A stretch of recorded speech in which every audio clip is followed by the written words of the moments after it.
Hi friends, welcome to Rupavathi Tamil audio novels.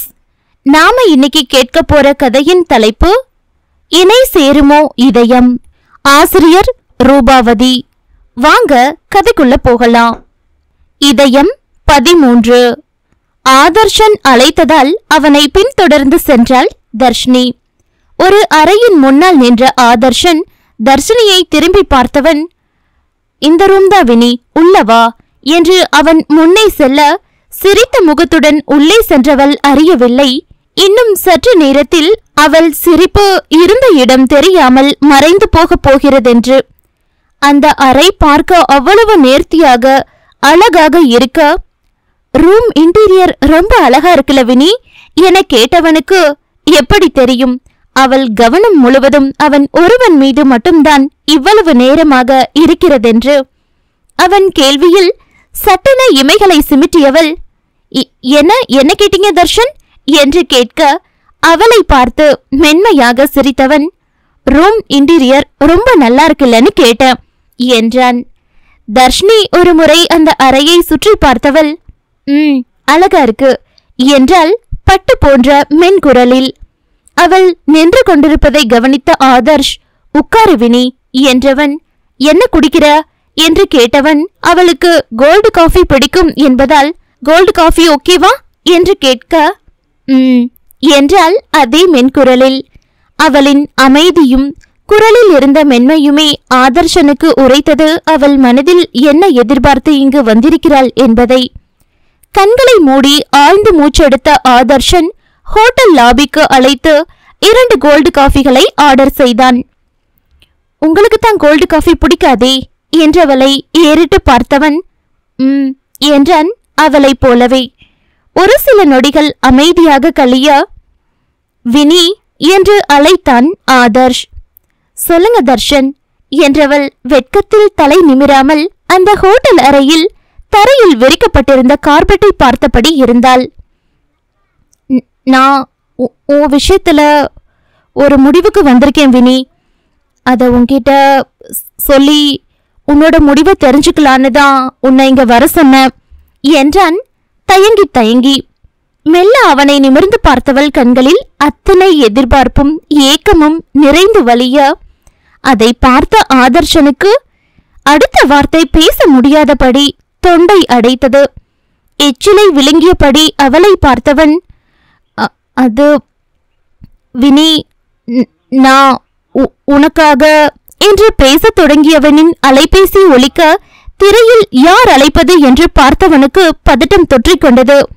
அழைப்பை ஏற்று காதில் வைத்தவன் தர்ஷினியை பார்த்து, இதோ வந்துடுற என்றபடி அலைபேசியில் பேசியபடியே வெளியே சென்றான். அவன் சென்ற பிறகே தர்ஷினிக்கு சீராக மூச்சு வந்தது. மெல்ல கண்களை சுழற்றி அந்த அறையை சுற்றி பார்த்தவள், அவர் சொன்ன மாதிரி ரூம் அழகாதான் இருக்கு என்றபடி எழுந்து அங்கிருந்த பெரிய கண்ணாடி ஜன்னல் அருகில் சென்றவள் இரவு நேரத்தில் வானத்தில் தெரிந்த நிலவினை ரசித்தபடி நின்றாள். கொஞ்ச நேரம் கழித்து தன் பின்னால் யாரோ நடந்து வரும் காலடி சத்தம் கேட்டு இதழ்கள் மலர, சட்டென திரும்பி பார்த்தவளின் முகத்தில் இருந்த புன்னகை கொஞ்சம் கொஞ்சமாக குறைந்து போக, அவள் புருவங்கள் யோசனையில் சுருங்கியது. நீங்க இங்க என்ன பண்றீங்க என கேட்டாள். அங்கு என்ன நடக்கிறது என்று அவளுக்கு தெளிவாக புரியாமல் இருந்தாலும் அவள் உள்ளுணர்வு ஏனோ எதுவோ சரியில்லை என்பதை அவளுக்கு தெளிவாக உணர்த்தியது. புடவையில் தேவதை போல் இருந்தவளை விழி இமைக்காமல் ரசனையாக பார்த்து கொண்டிருந்தவனின் இதழ்களோ, பரவாயில்ல தர்ஷினி, எங்க என்ன மறந்திருப்பீங்களோன்னு நினைச்சேன் என்றவன் முகத்தில் அவள் இன்னும் தன்னை நினைவு வைத்திருக்கிறாள் என்ற மகிழ்ச்சி அப்பட்டமாக தெரிந்தது. பிளீஸ் அஜய், முதல்ல இங்க நீங்க என்ன பண்றீங்கன்னு சொல்லுங்க என்றவள் குரலில் அத்தனை நடுக்கம். அவன் ஏன் வந்தான் என்று அவள் நினைத்த காரணத்தை அவன் சொல்லிவிடக்கூடாதென்று. அஜயோ, உன்னை பார்க்கதான் வந்தேன் தர்ஷினி என்றவன் ஒரு கணம் நிறுத்தி, ஆதர்ஷ் உன்கிட்ட ஒன்னும் சொல்லலையா என்று கேட்க, தர்ஷினிக்கு ஏதோ ஒன்று உடைந்து சுக்கு நூறாக சிதறியது. விழுந்து விடுவேன் என்று துடித்த கண்ணீரை கஷ்டப்பட்டு உதட்டை கடித்து அடக்கி வைத்தவள், தர்ஷனுக்கு நீங்க இங்க வரீங்கன்னு தெரியுமா என்று கேட்டாள் தொண்டை அடைக்க, தெரியுமாவா, அவர்தான் என்னை இங்க வர வச்சாரு என்று அலுங்காமல் ஒரு பேரிடியை அவள் தலையில் போட்டான். அவரா என்றவளுக்கு வார்த்தைகள் கூட முழுதாக வராமல் தொண்டை உலர்ந்துவிட எச்சிலை விழுங்கியபடி, தர்ஷனா உங்களை இங்க வர சொன்னாரு என்று கேட்டால் மீண்டும் அவன் சொன்னதை நம்ப முடியாமல். அவளை சற்று வித்தியாசமாக பார்த்த அஜய், ஏன் திரும்ப திரும்ப அதே கேட்டுட்டு இருக்க தர்ஷினி என்றவன், அப்ப அவரு உன்கிட்ட எதுவும் சொல்லலையா என்று கேட்டான். அதற்கு இல்லை என்று தலையாட்டியவள், அவர் உங்ககிட்ட என்ன சொன்னாரு என்று கேட்டவள் குரலில் ஜீவனே இல்லை என்பதை புரிந்து கொண்ட அஜய்க்கு உள்ளுக்குள் ஏதோ உறுத்தியது. 2 நாள் முன்னாடி ஆதர்ஷ் எனக்கு கால் பண்ணாரு. அதே சொல்லி நான் உன்னை மேரேஜ் பண்ணிக்க ஆசைப்பட்ட விஷயம் அவருக்கு தெரிஞ்சிருக்கும் போல. இன்னும் தர்ஷினிய கல்யாணம் பண்ணிக்கிற எண்ணம் உங்களுக்கு இருக்கான்னு கேட்டாரு. நானும் ஆமான்னு சொன்னேன். அப்போ உடனே வாங்க, நம்ம அடுத்து என்னன்னு பேசலான்னு சொன்னாரு. நீ இதுக்கு சம்மதிப்பியான்னு கேட்டேன். அத நான் பாத்துக்கிறேன்னு சொல்லிட்டாரு. நானும் இங்க கிளம்பி வந்துட்டேன்.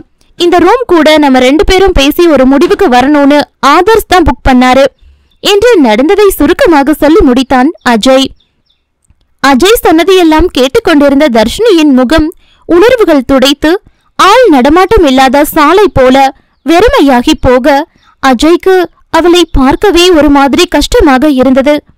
தன் வருகையால் தான் அவளுக்கு இந்த நிலையோ என்று நினைத்து வருந்தியவன், சாரி தர்ஷினி, நீங்க ஏற்கனவே என்ன விரும்பலன்னு சொல்லியும் நான் இங்க வந்தது ஏன் தப்புதான். ஆதர்ஷ் போன் பண்ணும்போது ஒரு சின்ன எதிர்பார்ப்பு, எங்க நீங்க இப்போ ஓகே சொல்லிட மாட்டீங்களான்னு என்றவன் தன் நெற்றியை விரல் கொண்டு தேய்த்தபடி, ஏன் தப்புதான், நான் இங்க வந்திருக்க கூடாது, சாரி என்று உளமாற சொன்னவனை நிமிர்ந்து பார்த்தவள் அவன் முன் கையெடுத்து கும்பிட்டபடி, முடிஞ்சா என்ன மறந்துடுங்க என்றவள் அதற்கு மேல் அங்கு நிற்க முடியாமல் வலுவிழந்த கால்களை மடக்கி அப்படியே தரையில் அமர்ந்துவிட ஏமாற்றம் நிறைந்த கண்களுடன் அவளை பார்த்த அஜய், சாரி தர்ஷினி என்று விட்டு அந்த அறையை விட்டு வெளியே சென்றான். அஜய் வெளியே வருவதை பார்த்ததும் ஆதர்ஷ் அவனை நோக்கி வேகமாக வந்தவன் அஜயின் முகத்தை பார்த்தான். அவனின் வாடியிருந்த முகமே அவனுக்கு உள்ளே என்ன நடந்திருக்கும் என்ற அனைத்தையும் சொல்லிவிட, என்ன ஆச்சு அஜய் என்று கேட்டான். ஆதர்ஷனை நிமிர்ந்து கூர்மையாக பார்த்த அஜய், தர்ஷினி உங்களை லவ் பண்றாங்களா தர்ஷன் என்று நேரடியாக கேட்டுவிட அவன் கேள்வியில் ஆதர்ஷ் தடுமாறி போனான். வினி வினி எதுவும் சொன்னாலா என்று கேட்டான் உள்ளே சென்ற குரலில்.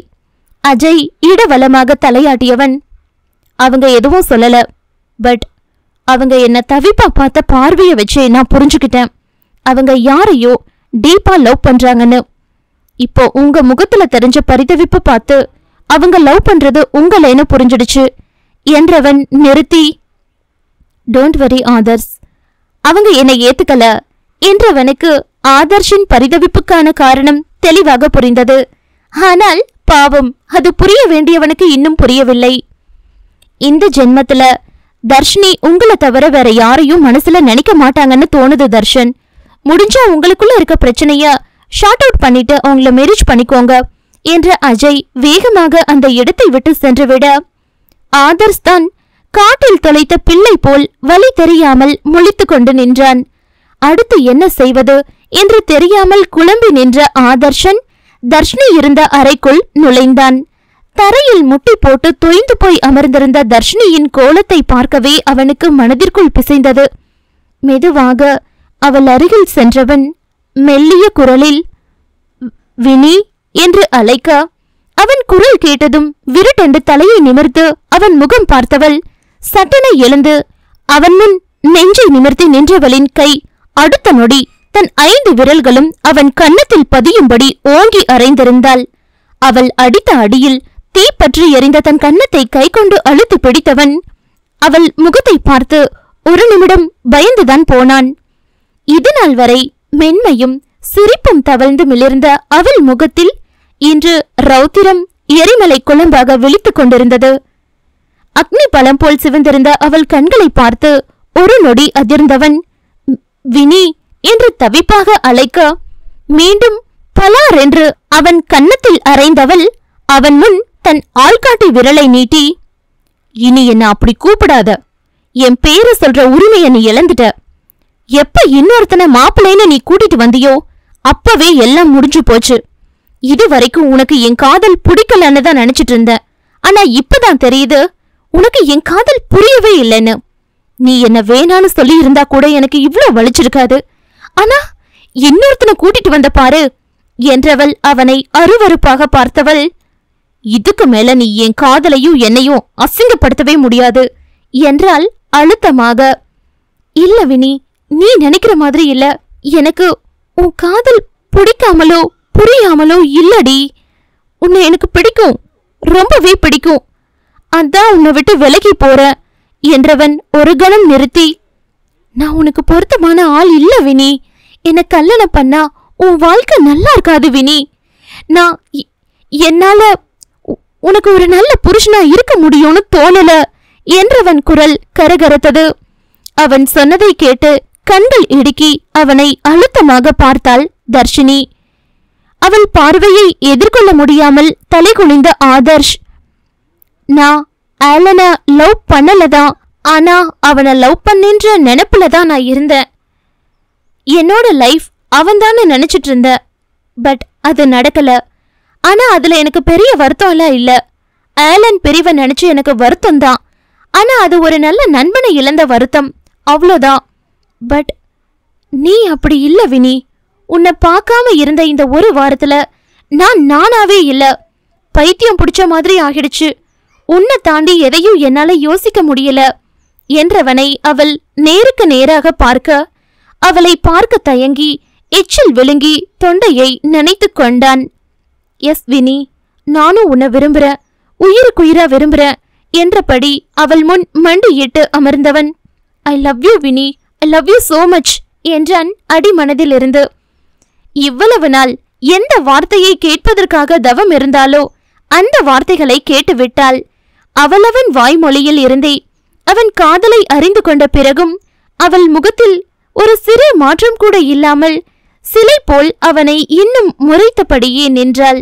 அவள் பார்வையின் அர்த்தம் என்னவென்று உணர்ந்த ஆதர்ஷ் எழுந்து அவள் முன் நின்றவன், நான் உன்னை உயிரா உயிரா காதலிக்கும் போது உன்னை இன்னொருத்தனுக்கு விட்டு கொடுக்க எனக்கு எவ்வளவு மனசு வலிச்சிருக்குன்னு உனக்கு புரியாது வினி.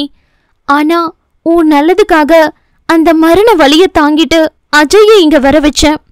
நீ நல்லா இருக்கணும்னு தான் அப்படி செஞ்ச என்றவன் ஒரு நிமிடம் நிறுத்தி, ஏன்னா என்னால ஃபேமிலி லைஃப்ல உனக்கு நல்ல ஹஸ்பண்டா இருக்க முடியும்னு தோணல. எனக்கு உன்னை பிடிக்கும், பட் உன்னோட பிசிக்கல் ரிலேஷன்ஷிப் வச்சுக்க முடியும்னு எனக்கு தோணல. எனக்கு என் மேல நம்பிக்கை இல்லை. I think I am unfit for family life என்றவன் முகம் கூனி குறுகிவிட மீண்டும் அவன் கன்னத்தில் இன்னொரு அறை விழுந்தது. என்னை இவ்ளோ சீப்பா நினைச்சிட்டல நீ? நான் உன்னை பத்தி தெரியாம தாண்டா முதல்ல உன்னை லவ் பண்ண. ஆனா நீ ஆலனை லவ் பண்றேன்னு சொன்ன பிறகு தாண்டா உன்னை இன்னும் விரும்ப ஆரம்பிச்ச. ஆலன் உன் லைஃப்ல இருந்து போன அப்புறம் நான் உன் வாழ்க்கையில வர நினைச்சதுக்கு ஒரே காரணம் என்னோட காதல் மட்டும்தான். பதிலுக்கு அந்த காதலை தான் உன்கிட்ட எதிர்பார்த்தேன். அதுக்கு நீ எனக்கு நல்ல மரியாதை கொடுத்துட்ட ஆதர்ஷ் என்றவள் கண்களில் அத்தனை ஏமாற்றம். தன்னவன் தன் காதலை இந்த அளவுக்கு கீழ் இறக்கி விட்டானே என்று. இல்ல வினி, உன் லைஃப் நல்லா இருக்கணும்னு தான் என்றவனை போதும் என்பது போல கை காட்டி நிறுத்தியவள், நீ என்ன வேணான்னு சொல்லியிருந்தா கூட உன்னை நினைச்சிட்டு நிம்மதியா வாழ்ந்திருப்பேன். ஆனா இப்ப சொன்னியே ஒரு கேவலமான காரணம் என்று கண்களை அழுத்தமாக மூடி திறந்தவள், இனிமே என்று இடவலமாக தலையாட்டியவள், உனக்கு வேண்டியது நான் உன் வாழ்க்கையை விட்டு போகணும் அதான என்றவள் அவன் விழிகளை அழுத்தமாக பார்த்தபடி, இனி என் வாழ்க்கையிலும் சரி என் மனசுலயும் சரி நீ இல்ல என்றால் கோபமாக. ப்ளீஸ் வினி, கொஞ்சம் நில்லு வினி. அவன் கத்திக்கொண்டே அவள் பின்னோடு செல்ல அவன் பின்னால் ஓடி வருவதை கூட பொருட்படுத்தாது அந்த இடத்தை விட்டு சென்றாள். இதயம் 14.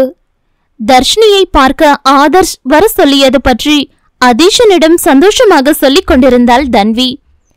இந்நேரம் ஆது அவர் மனசுல இருக்கிறத தர்ஷினி அக்கா கிட்ட சொல்லிருப்பாரு இல்ல என்று கணவனிடம் கேள்வி கேட்டவள், ஆமா, சொல்லாம என்ன செய்வாரு? கொஞ்ச நாள் அக்காவை பார்க்காம இருந்ததுக்கே சாரு வாடி போயிட்டாரு. இனியும் அவரால் அக்காவை விட்டு பிரிஞ்சிருக்க முடியாது. கண்டிப்பா இந்நேரம் அவர் மனசுல இருக்கிறதெல்லாம் சொல்லியிருப்பாரு என்று கேள்வியும் அவளை கேட்டு பதிலும் அவளை சொல்லிக் கொண்டாள்.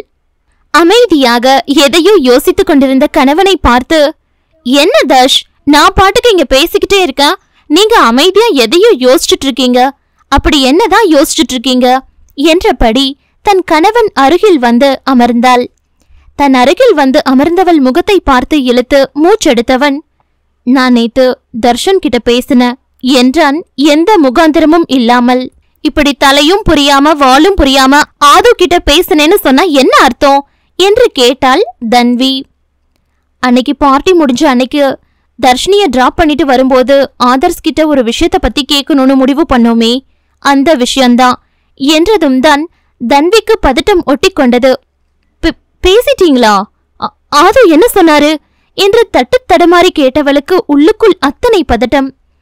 தன்வியின் பதட்டத்தை புரிந்து அவளை தன் தோளோடு சேர்த்து பக்கவாட்டாக அணைத்து கொண்டவன், நம்ம நினைச்சது கரெக்ட் தன்வி என்றான் கலங்கிய குரலில். அதை கேட்டு சட்டென அவனை விட்டு விலகி வந்தவள், இல்ல, நீங்க போய் சொல்றீங்க என்றவள் தன் பயத்தை மறைத்து கொண்டு, சும்மா என்ன பிராங்க் பண்ணதானே இப்படி சொல்றீங்க என்றால் குரல் கரகரக்க.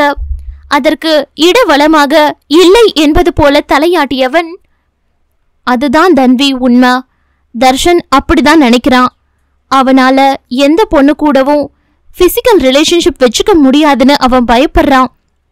இதுவரை பொண்ணுங்களை பார்க்கும்போது எனக்குள்ள எந்த உணர்வும் வரலையே, இனியும் நான் அப்படியே இருந்துட்டா என்ன பண்றது? தர்ஷினி மேல வச்சிருக்க காதல அட்வான்டேஜா எடுத்துட்டு அவளை நான் கல்யாணம் பண்ணிக்கிட்டா அது நான் அவளுக்கு செய்யற துரோகம். என்னால வினி வாழ்க்கையே நாசமா போயிடும்னு சொல்றான் என்று ஆதர் சொன்னதை சொன்னவன் கூடுதல் தகவலாக அஜய் இங்கு வந்திருக்கும் விஷயத்தையும் சொல்ல பதறி எழுந்தாள் தன்வி. இதெல்லாம் ஆது உங்ககிட்ட எப்ப சொன்னாரு என்று கேட்டாள். நேத்து மார்னிங் தாண்டி சொன்னான் என்றான் அதீஷன். அந்த அஜய் எதுக்கு இங்க வந்திருக்காரு, எப்ப வந்தாரு என்று அடுத்த கேள்வியை கேட்டாள் தன்வி. இன்னைக்குதான் வந்திருக்கான், அவன் எதுக்கு வந்தான்னு தெரியலடி என்றவன் அவளை பார்க்க அவளோ கண்களை உருட்டி உருட்டி எதையோ யோசித்தபடி நின்றாள். என்னாச்சு தன்வி என்றவனை பார்த்து தலையில் அடித்து கொண்டவள், என்ன ஆச்சா, எல்லாம் நாசமா போச்சு. அந்த அஜய் அவரா இங்க வந்திருக்க மாட்டாரு, உங்க அருமை அண்ணன் தான் அவர் இங்க வர வச்சிருப்பாரு என்றால் கோபமாக. அவ ஏண்டி அஜய் இங்க வர வைக்கணும் என்று பேசத் தொடங்கியவன் வார்த்தைகள் பாதியில் நிற்க, ஓ ஷிட் என்று தலையில் அடித்து கொண்டவன், இவனையெல்லாம் என்னடி பண்றது என்று இயலாமையோடு கேட்க, இப்ப அத பத்தி யோசிக்க டைம் இல்ல, கிளம்புங்க உடனே, தர்ஷினி அக்கா வீட்டுக்கு போகணும் என்றால் பதட்டமாக. இருவரும் அமிர்தாவிடம் சொல்லிவிட்டு தர்ஷினி வீட்டை நோக்கி சென்றனர். தர்ஷினி ஹோட்டலில் இருந்து எப்படி வீடு வந்து சேர்ந்தாள் என்பது அவளுக்கே தெரியவில்லை. அவளை ஹோட்டல் வாசல் வரை தொடர்ந்து வந்த ஆதர்ஷ் அவள் ஒரு டாக்ஸியில் ஏறி செல்வதை பார்த்துவிட்டு தன் காரில் அந்த டாக்ஸியை பின்தொடர்ந்து வந்தவன் அவள் காரில் இருந்து இறங்கியதும் அவளிடம் ஓடி வந்தான்.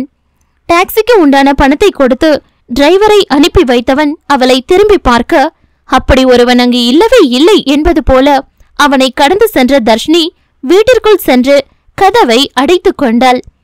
கொஞ்ச நேரம் அவள் வீட்டு வாசலில் நின்றிருந்த ஆதர்ஷன் அவள் கோபம் குறைந்ததும் பேசிக்கொள்ளலாம், மேலும் மேலும் அவளை காயப்படுத்த வேண்டாம் என்று நினைத்து அவன் அங்கிருந்து கிளம்பி சென்றான். அழுதழுது கண்களில் கண்ணீர் வற்றி போயிருந்த தன் உருவத்தை கண்ணாடியில் பார்த்தாள் தர்ஷினி. அவளின் ஆகாய வண்ண புடவை அவளை பார்த்து சிரிப்பது போலிருந்தது அவளுக்கு.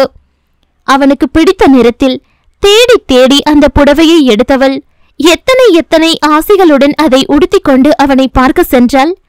ஆனால் அவனோ சிறிதும் யோசிக்காமல் என்ன காரியம் செய்துவிட்டான் என்று நினைக்க நினைக்க அவள் நெஞ்சம் விம்மியது. வெகு நேரம் கண்ணாடியில் தன் உருவத்தையே பார்த்தபடி நின்றவளின் கவனத்தை கலைத்தது அவள் வீட்டின் அழைப்பு மணியின் ஓசை. ஆதர்ஸ் தான் வந்திருக்கிறான் என்று நினைத்து கோபமாக கதவை திறந்து பார்த்தவள் அங்கு தன்வியும் அதீஷனும் நிற்பதை பார்த்து அடுத்த நொடி தன்வி என்று அழுதபடி தாவிச் சென்று அவளை கட்டி அணைத்துக் கொண்டாள். அடுத்த சில கணங்கள் அமைதியாகவே போக தன் மடியில் படுத்திருந்த தர்ஷினியின் தலையை ஆதரவாக வருடியபடி இருந்தாள் தன்வி. அதீஷன் தர்ஷினியை பரிவோடு பார்த்தவன், சாரி தர்ஷினி, அவன் செஞ்ச தப்புக்கு அவன் சார்பில் இருந்து நான் உங்ககிட்ட மன்னிப்பு கேட்கிறேன் என்றவன் தொடர்ந்து, ஆனா இது அவ உங்களுக்கு நல்லதுன்னு நினைச்சுதானே செஞ்சிருக்கான். ஒரு பொண்ணை உண்மையா நேசிக்கிற எந்த ஒரு ஆணும் இந்த முடிவைத்தான் எடுப்பான்.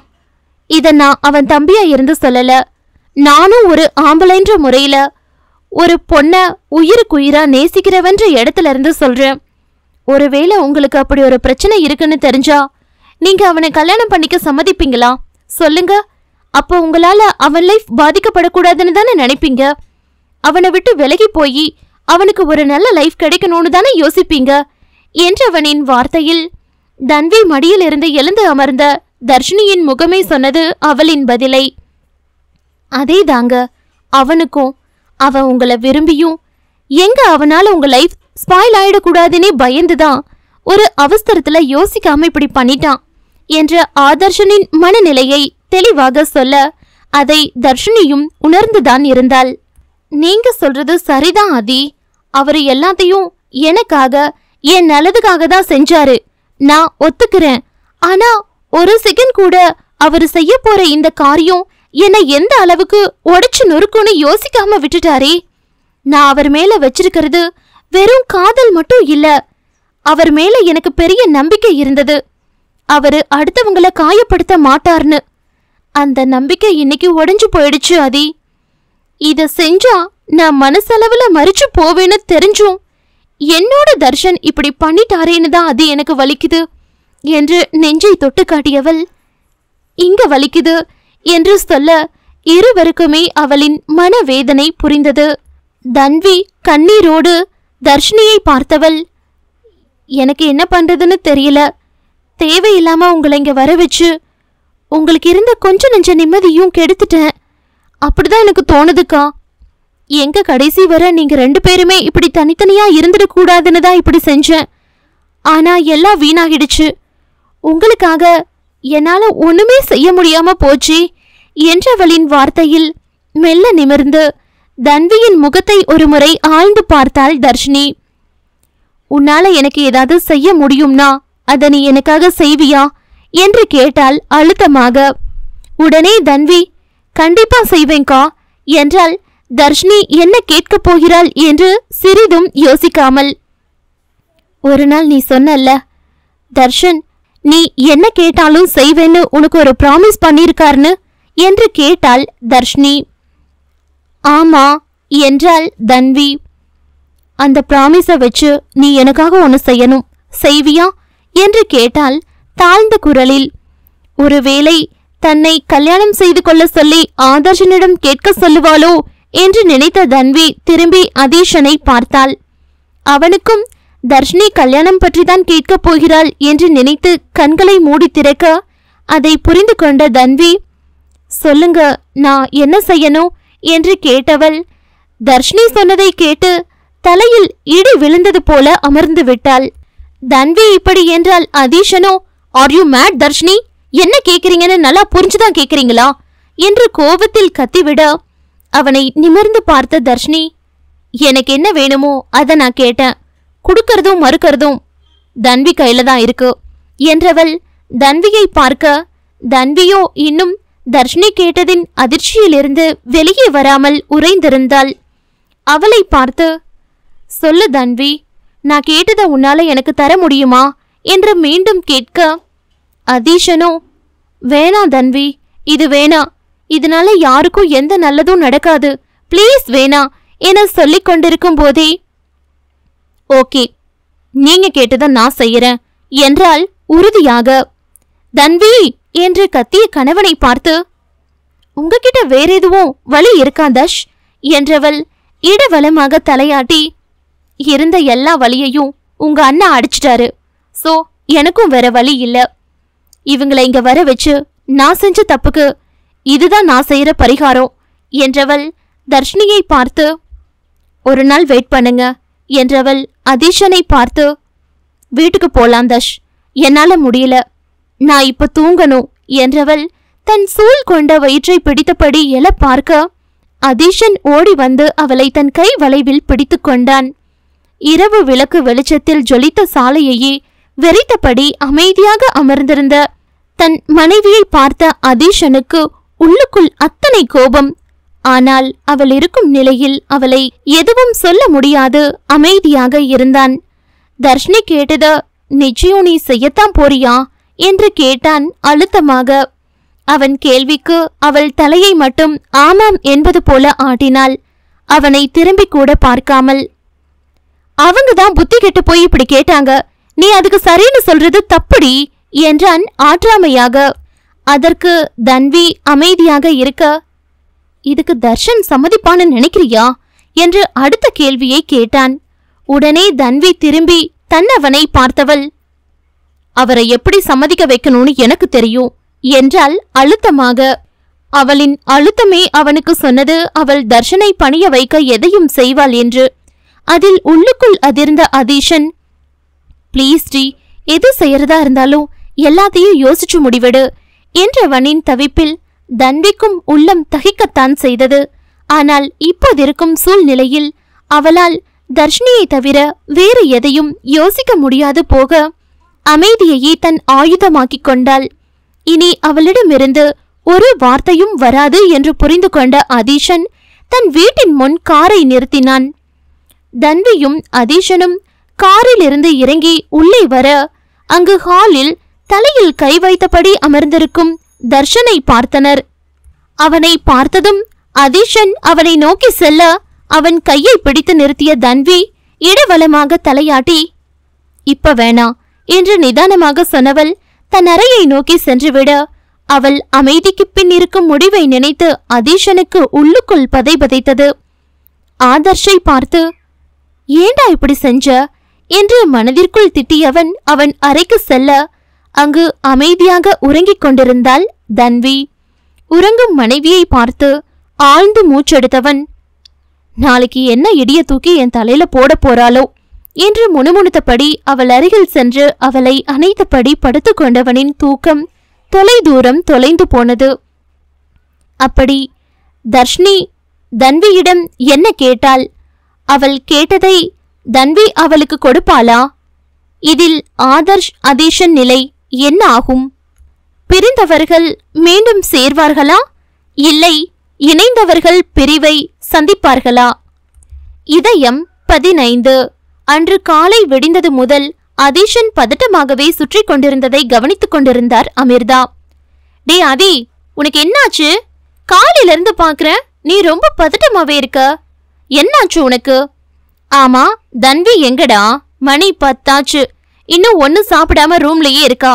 வயிற்றுல குழந்தை இருக்கேன்னு 2 பேருக்கு எங்காச்சும் பொறுப்பு இருக்கா? இந்த மாதிரி நேரத்துல ஒழுங்கா டைமுக்கு சாப்பிட வேணாமா என்று அக்கறையோடு கேட்டார். அதீஷன் அதுக்கு எதுவும் பதில் சொல்லாமல் இருக்க அவன் அருகில் சென்று மகனின் முகத்தை பார்த்தவர், டேய் என்னாச்சு? ஏன் உன் முகம் இப்படி பதட்டமா இருக்கு? எதுவும் பிரச்சனையா என்று கேட்க தாயை தாவி அணைத்து கொண்டவன், எனக்கு பயமா இருக்குமா, ஏதோ பெருசா நடக்க போற மாதிரி மனசுக்கு தோணுது என்று புலம்ப அமிர்தாவுக்கு ஒன்றும் புரியவில்லை. டேய், இப்படி மொட்டையா சொன்னா எப்படிடா? என்ன பிரச்சனைன்னு கொஞ்சம் தெளிவா சொல்லுடா என்ற தாயின் அணைப்பிலிருந்து விலகி வந்தவன், அது வந்து மா நேத்து என்று ஆரம்பித்தவன் தர்ஷினி தன்வியிடம் கேட்ட விஷயத்தை மட்டும் மறைத்துவிட்டு மீதி நடந்த அனைத்தையும் சொல்லி முடிக்க அமிர்தா கால்கள் தோய்ந்து பொத்தென்று கீழே அமர்ந்தவர் கண்களில் கண்ணீர் நிற்காமல் வழிந்தது. ஏண்டா, ஏன் அவனுக்கு மட்டும் இப்படி நடக்குது?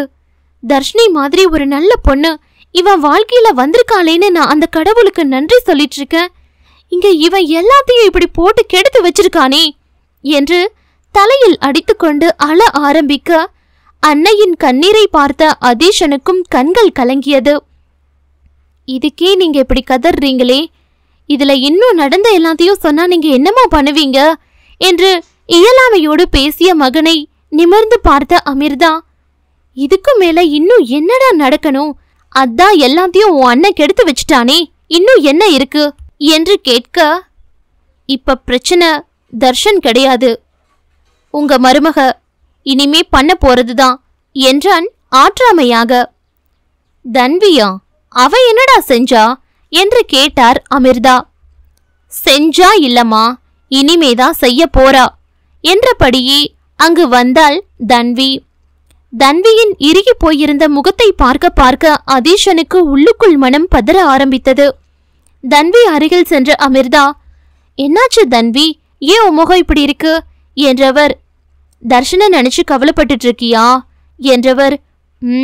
அவன் வாழ்க்கைய அவனே நாசம் பண்ணிக்கும் போது நம்ம என்னமா செய்ய முடியும் என்றவரின் குரலில் தன் மகனின் நிலையை நினைத்து அத்தனை வருத்தம். இல்லம்மா, இது உங்க மகனை பத்தி இல்ல. உங்க மகன் ஆதர்ஸ் தான் உலகம்னு நினைச்சிட்டு இப்ப அந்த உலகமே இருண்டு போயிடுச்சுன்னு உடஞ்சு போய் அழுதுட்டு இருக்க ஒரு அப்பாவி பொண்ணை பத்தினது என்றால் நிதானமாக. தர்ஷினி பத்தி சொல்றியா தன்வி என்று கேட்டார் அமிர்தா. அதற்கு ஆமாம் என்று தலையாட்டினாள் தன்வி.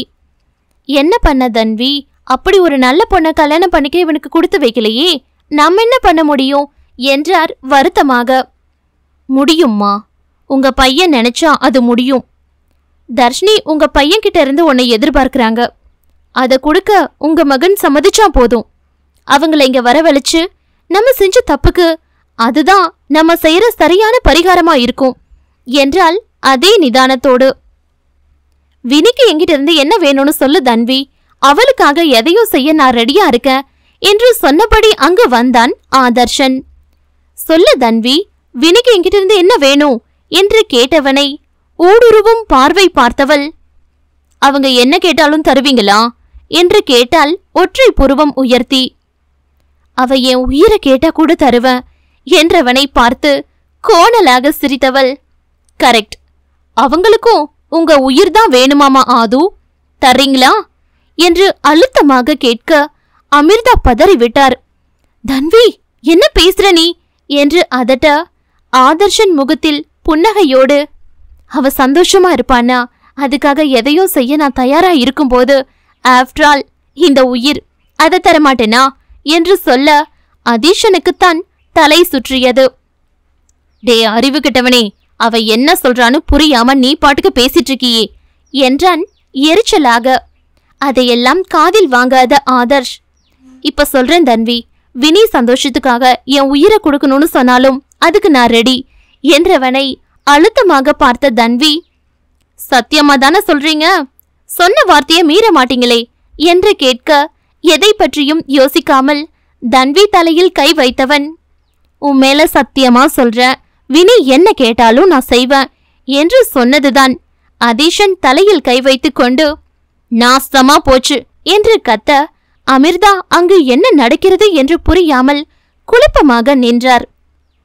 ஆதர்ஷ் அருகில் வந்த அதீஷன், ஏண்டா டேய், நீ எப்பவும் ஒரு விஷயம் பேசுறதுக்கு செய்யறதுக்கு முன்னா அதோட விளைவுகளை யோசிக்க மாட்டியா, உன் இஷ்டத்துக்கு எல்லாத்தையும் செஞ்சிட்டு இருப்பியா என்று கத்த ஆதர்ஷ் அவனை நிமிர்ந்து பார்த்தவன், வினிக்காக நான் எதையும் செய்வேண்டா என்று சொல்ல அதில் கடுப்பான அதீஷன், டே அறிவு கெட்டவனே, தர்ஷினி கேட்டது உன்னோட உயிரை இல்லடா, அவங்களுக்குள்ள உன்னோட உயிர் வேணும்னு கேட்டாங்க. இன்ஷார்ட் அவங்க உன் மூலமா அவங்களுக்கு ஒரு குழந்தை வேணும்னு கேட்டாங்கடா இடியட். அததான் தன்வி உன்கிட்ட மறைமுகமா கேட்டா. அதுக்குதான் நீ அவ தலையில அடிச்சு சத்தியம் பண்ணி செய்யறேன்னு சொல்லி இருக்க. யூ ஸ்டூபிட் என்று அனைத்தையும் சொல்லி முடிக்க ஆதர்ஷன் கண்கள் அதிர்ச்சியில் விரிந்து கொண்டது. என்னடா சொல்ற நீ என்ற ஆதர்ஷனுக்கு வார்த்தைகள் வராமல் போக, அவரு சொல்றது உண்மைதான். தர்ஷினி அக்கா வாழ்க்கையில ஒரு பிடிப்பு வேணும், அதுக்கு அவங்களுக்குன்னு ஒரு துணை வேணும், அது புருஷனா இருக்கும்னு எதிர்பார்த்தாங்க. அதான் நடக்காதுன்னு தெரிஞ்சு போச்சு. அதான் தனக்கே தனக்குன்னு ஒரு குழந்தையாவது வேணும்னு கேக்குறாங்க என்றால் நெஞ்சை நிமிர்த்தி. அவள் சொன்னதில் எரிச்சலான ஆதர்ஷ், ஏய் லூசு, என்னடி பேசிட்டு இருக்க நீ என்று ஆத்திரத்தில் கத்தியவனை நேருக்கு நேராக பார்த்தவள், எனக்கு தெரியும் நீங்க எதுக்கு தயங்குறீங்கன்னு என்றவள் திரும்பி அமிர்தாவை பார்த்து, என்ன மன்னிச்சிடுங்கம்மா, இப்ப நான் சொல்றது கேட்டா உங்களால தாங்கிக்க முடியாதுன்னு எனக்கு தெரியும், பட் எனக்கு வேற வழி இல்ல என்றவள் திரும்பி ஆதர்ஷனை பார்த்து, உங்க ப்ராப்ளம் என்னன்னு தஷ் சொன்னாரு, எனக்கு உங்க பிரச்சனை புரியுது, அதோட நீங்க நினைச்சதும் சரிதான். வாழ்க்கையில 2 பேரும் சேர்ந்து வாழ காதல், அன்பு, பாசம், நம்பிக்கை தாண்டி பிசிக்கல் ரிலேஷன்ஷிப் தேவைன்னு நீங்க நினைக்கிறீங்க. ஓகே, அது உங்களோட தாட்ஸ். பட் அதே மாதிரி தான் எல்லாரும் நினைப்பாங்கன்னு இல்லைல்ல. தர்ஷினி உங்களை மாதிரி நினைக்கல. அவங்க நீங்க ஆலனை லவ் பண்றீங்கன்னு தெரிஞ்ச பிறகும் தான் உங்களை லவ் பண்ணிட்டு இருந்தாங்க. அப்ப அவங்க இதெல்லாம் யோசிச்சிருக்க மாட்டாங்களா என்ன? அவங்களும் படிச்சவங்க தான். கண்டிப்பா இதெல்லாம் பத்தி யோசிச்சிருப்பாங்க. உங்களுக்கு இப்படி ஒரு பிரச்சனை இருக்கலாம்னு கூட அவங்களுக்கு புரிஞ்சிருக்கலாம் என்றவள் ஆதர்ஷனை துளைத்தெடுக்கும் பார்வை பார்த்தபடியே இருந்தும் அவங்க நீங்க தான் அவங்க வாழ்க்கைன்னு நினைச்சாங்க. அதுக்கு ஒரே காரணம் காதல், உண்மையான காதல். அது மட்டும்தான் அவங்களுக்கு முக்கியமா இருந்துச்சு. அதான் முட்டாள்தனமா உங்க பின்னாடி திரிஞ்சிட்டு இருந்தாங்க. அதான் சார் நேத்து செருப்பால் அடிச்ச மாதிரி அவங்களுக்கு புரிய வச்சிட்டீங்களே, வாழ்க்கைக்கு முக்கியம் காதல் மட்டும் இல்லைன்னு என்றவளை நிமிர்ந்து பார்க்கவே ஆதர்ஷனுக்கு உள்ளம் கூசியது. நேற்றைய தினம் தர்ஷினி எந்த அளவுக்கு மனம் நொந்து போயிருப்பாள் என்று இப்போது ஆதர்ஷனுக்கு நன்றாகவே புரிந்தது. அஜயை வர வைத்தது எவ்வளவு பெரிய தவறு என்று காலம் தவறிய பின்பு அவன் மண்டையில் உரைத்தது. தன்வி நான் என்று தொடங்கியவன் முன் கையை காட்டி போதும் என்பது போல பார்த்தவள், இப்ப நீங்க ஏன் தயங்குறீங்கன்னு எனக்கு புரியுது, உங்க பிரச்சனை என்னன்னு எங்களுக்கு நல்லாவே புரியுது என்றவள் தொடர்ந்து, நீங்க நினைக்கிற மாதிரி அவங்க உங்ககிட்ட பிசிக்கல் ரிலேஷன்ஷிப் வச்சு அது மூலமா தனக்கு ஒரு குழந்தை வேணும்னு கேட்கல என்றவளை ஆதர்ஷ் புரியாமல் பார்க்க அவன் பார்வையின் அர்த்தத்தை புரிந்து கொண்ட தன்வி கண்களை மூடி ஆழ்ந்து மூச்செடுத்தவள், அவங்களுக்கு நீங்க புருஷனா இருக்க வேணாம், வெறும் ஸ்பாம் டோனரா இருந்தா மட்டும் போதும் என்று ஒரு பெரிய இடியை ஆதர்ஷ் தலையில் இறக்க அதில் நிலை குலைந்து போனவன் தன்வி என்று கத்த அவள் சற்றும் அவனின் கத்தலை காதில் வாங்காமல், உங்களுக்கு பிடிக்குதோ இல்லையோ இத நீங்க செஞ்சுதான் ஆகணும் என்றவளை ஏய் என்று அடிக்க கை ஓங்கியவன் அவளின் நிலை எறிந்து பல்லை கடித்து தன்னை நிதானித்துக் கொண்டு, இதெல்லாம் சரியா வராது குட்டி பாப்பா,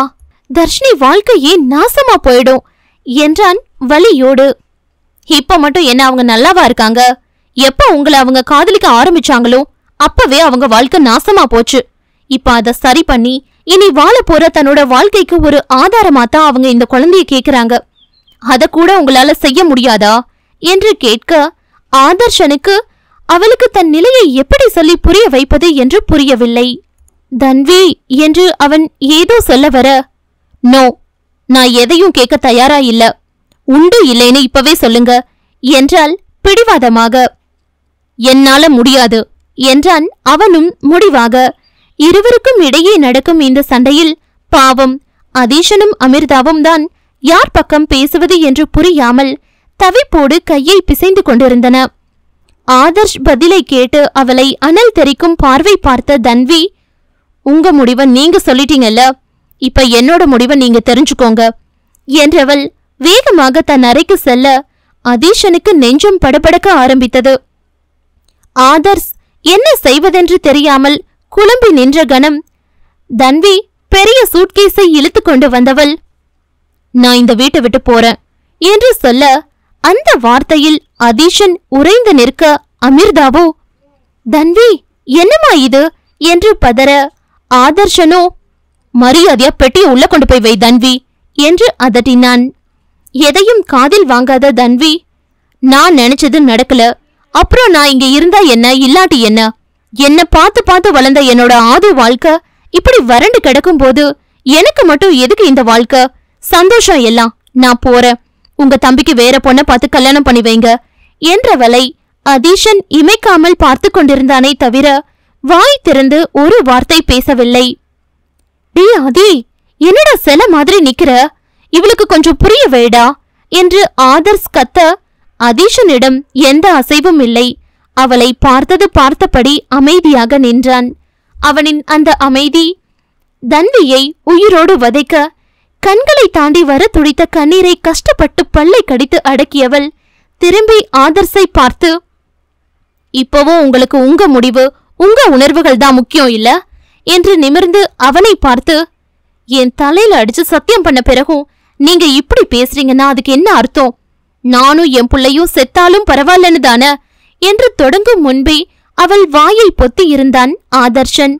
அவள் முகத்தை பார்த்து இடவலமாக தலையாட்டியபடி, சொல்லாதடி, அந்த வார்த்தையை மட்டும் சொல்லாத. அப்படி மட்டும் நீ சொல்லிட்ட, அதுக்கு பிறகு உன் ஆது உயிரோட இருக்க மாட்டேன் என்றவன் கண்களில் கண்ணீர் பெருக்கெடுக்க ஆழ்ந்து மூச்செடுத்தவன், எனக்கு ஒரு நாள் டைம் கொடு, நான் என் முடிவை சொல்றேன், இப்போ உள்ள போ தன்வி என்றான் அவள் முன் இரு கைகளையும் கூப்பி.